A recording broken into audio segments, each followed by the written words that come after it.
হুজুর সেই আল্লাহকে একটু ভয় করুন, সেই আল্লাহর কথা মনে করুন, কিয়ামতের দিন যে আল্লাহর সামনে আমার মতো আপনাকেও দাঁড়াতে হবে, সেই আল্লাহকে একটু ভয় করুন না। কিয়ামতের দিন তার সামনে আমার মতো আপনাকেও বসতে হবে। আপনি সেদিন সিনাটান করে আল্লাহর সামনে দাঁড়াতে পারবেন না। যাকে যে ভাষায় নরম করা যায় সেটা হুজুর জানতো, পৃথিবীর নিয়ম তাই। যাকে যে ভাষায় নরম করা যায় সে ভাষাটাই ব্যবহার করা বুদ্ধিমানের কাজ, জোর করে নয়। সুলাইমান আলাইহিস সালাম একটু হেসে দিলেন, হ্যাঁ আচ্ছা ঠিক আছে, বল বল বল কোথায় গিয়েছিলি বল দেখি। একটু নরম হয়ে গেল, মুখে হাসি এসে গেল, তোর বুদ্ধি তো কম না, আল্লাহর সামনে আসলেও তো আমাকে এভাবে দাঁড়াতে হবে, আল্লাহ ধমক দিবে। আচ্ছা ঠিক আছে বল দেখি কোথায় গিয়েছিলি।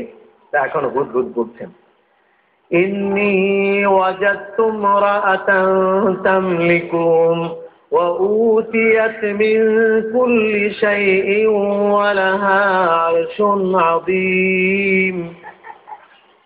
إني وجدت امرأة, আমি মেয়ে লোক দেখে আসলাম একটা, তামলিকুহুম সে মালিকা, বাদশা মেয়ে লোক দেখে আসলাম। উতিয়াত মিন কুল্লি শাইইন ওয়া লাহা আরশুন আযীম, আপনার মতো একটা গদিও তার আছে, একটা সিংহাসনও আছে, অনেক নিয়ামত আল্লাহ তাকে দিয়েছেন, অনেক কিছু দিয়েছেন।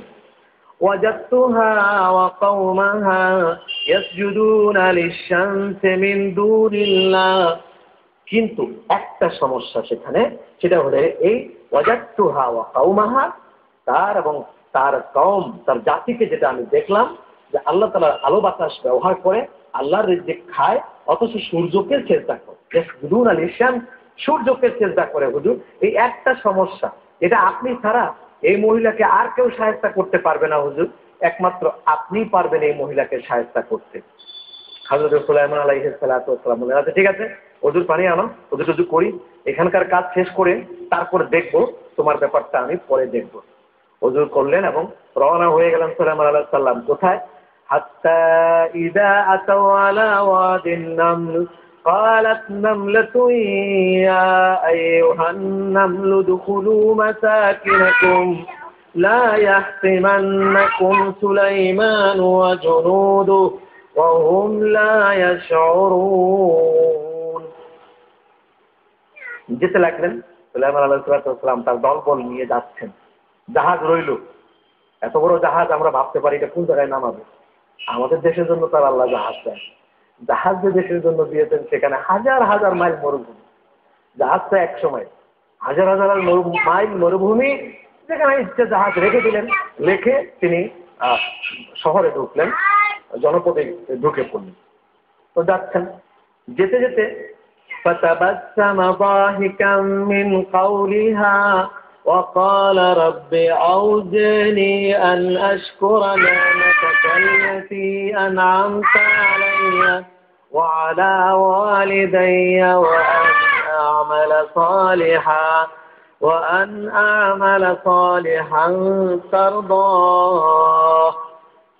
হেসে ফেললেন, فتبسم ضاحكا, এমন পরিমাণ হাসলেন সুলাইমান আলাইহিস সালামের দাঁত বেরিয়ে কিছুটা মারিয়ে, এমন পরিমাণ তিনি হাসলেন। নবীদের হাসি তো আমাদের জন্য প্রশিক্ষণ। হাসি কয় প্রকার? 3 প্রকার।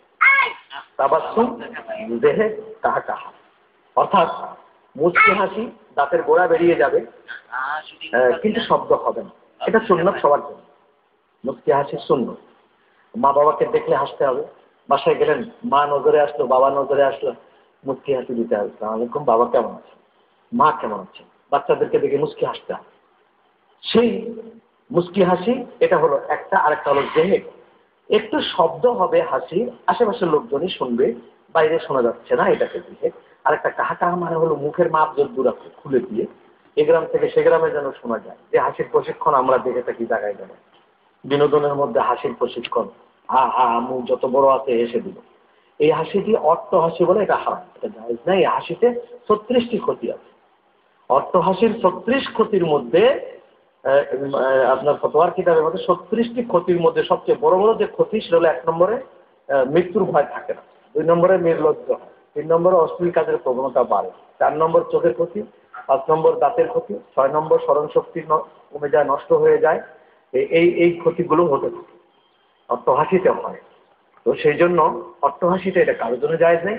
আর যেটা জেহেদ যেটা, এটাও বড় দরজার ওলি আল্লাহদের জন্য নয়, এটা আমাদের সাধারণ মানুষের জন্য জায়েজ আছে, এতে কোনো গুনাহ হবে না। তবে তাবাসসুমে নেকি হবে।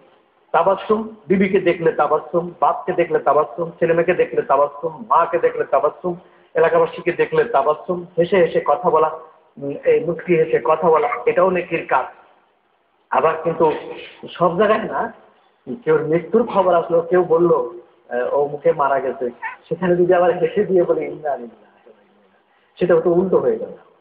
সেটা না, দুঃসংবাদ শুনলে মুচকি হাসা যাবে না, সেখানে মুচকি হাসা বন্ধ করে কথা বলতে হবে। তো এই যে 3 প্রকার হাসি, লেভেলটা আমাদেরকে ঠিক রাখতে হবে, মুচকি হাসি, এটাই হচ্ছে সুন্নাত।